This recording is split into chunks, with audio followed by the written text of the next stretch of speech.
le président de la République avait classé les chantiers en cours en 3 secteurs. Il y avait le secteur des chantiers qui étaient arrivés à maturité et qui devaient être mis à la disposition du peuple au plus tard mars 2021.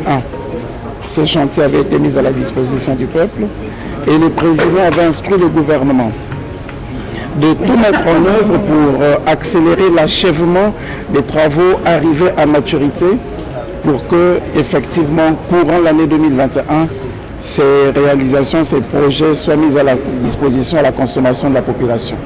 Et les chantiers que nous venons de visiter entrent bien dans ce périmètre des projets arrivés à maturité et qui méritaient une accélération d'achèvement.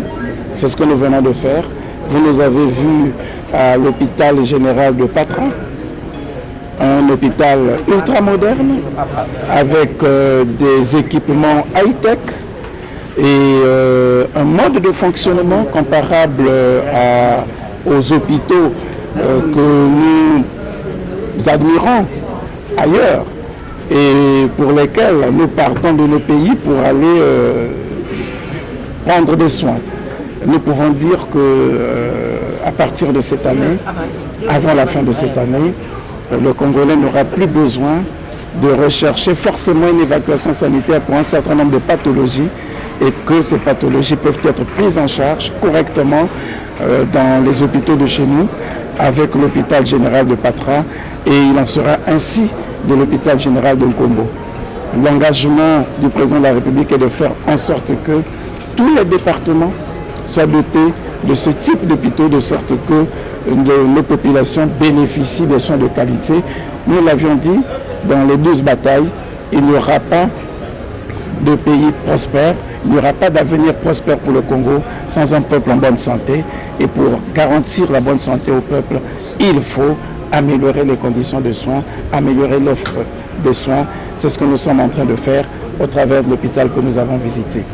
Au nombre de réalisations, il y a la direction générale du port de Pointe-Noire et l'ensemble des services qui donnent encore la preuve de ce que le pays est dans la modernité et que Pointe-Noire mérite bien son statut, non seulement de port en eau profonde, mais de porte d'entrée pour l'Afrique, de tout ce que nous pouvons avoir comme activité maritime et portuaire à y développer.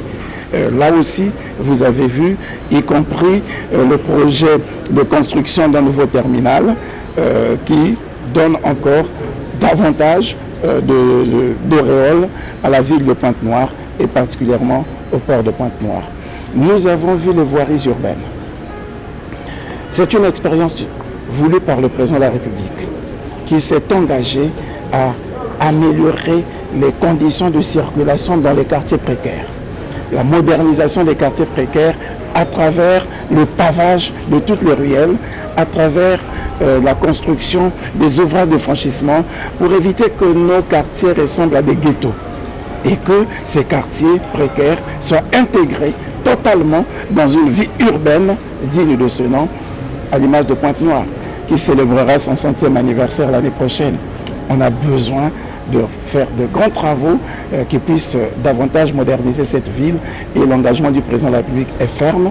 L'expérience des pavages des quartiers précaires de Mboku et de Tinyambi va être généralisée de sorte que dans la majorité de nos grandes villes, Brazzaville et Pointe-Noire, on a la même expérience à Brazzaville, dans le quartier de Mukunzingwaka.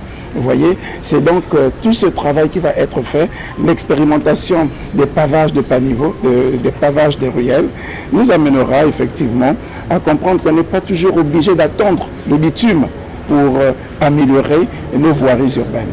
Avec les pavés, l'idée du président de la République pourra donc aider à une véritable modernisation de nos quartiers précaires. Vous voyez, donc oui, nous pouvons dire au terme de notre visite que nous sommes satisfaits de tout ce que nous avons vu. Je ne reviendrai plus sur ce que nous avons fait à Tiambanzassi. Là aussi, au-delà des ouvrages, il faut voir la politique qu'il y a derrière. Je vous ai dit, l'ouvrage de Nkombo, ce n'est pas seulement un hôpital de plus. et plutôt l'hôpital de Patra, ce n'est pas un hôpital de plus. C'est la modernisation de la politique de santé de notre pays. Les voiries urbaines, le pavage de rue, ce n'est pas seulement les 10 km que vous avez vus de ruelles pavées. C'est toute la politique qui va s'en suivre, de modernisation des quartiers précaires et d'urbanisation de la ville. Le lycée de Vindoulou, où nous nous trouvons aujourd'hui, c'est l'amélioration des conditions d'apprentissage de nos jeunes, c'est l'amélioration de l'offre d'éducation de nos jeunes.